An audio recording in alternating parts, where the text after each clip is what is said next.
যে শুনছ নামাজের টাইম হয়েছে, নামাজ পড়তে হইব। তোমরা এই নিয়ে আয় রে, এই যে করতেছ, এটি তো সাথে যাবে না, এই তো দুনিয়াতে করে থাকবো। দুনিয়ার একটা মানে ময়দানের একটা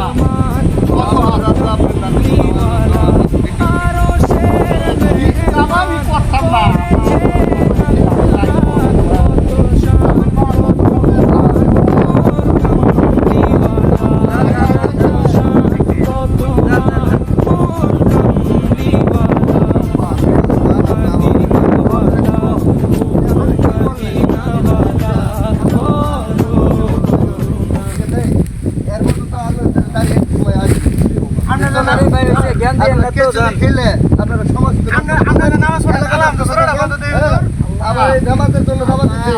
ভালো কাজের জন্য দাওয়াত দিচ্ছি আপনাদেরকে। আমি রাগ করি না, ঠিক আছে? দেখেন আল্লাহ আপনারা ঠিক আছে, রাগ করে না, অবশ্যই রাগ করে না। আল্লাহ হেদায়েত দরকার, আল্লাহ আল্লাহ হেদায়েত।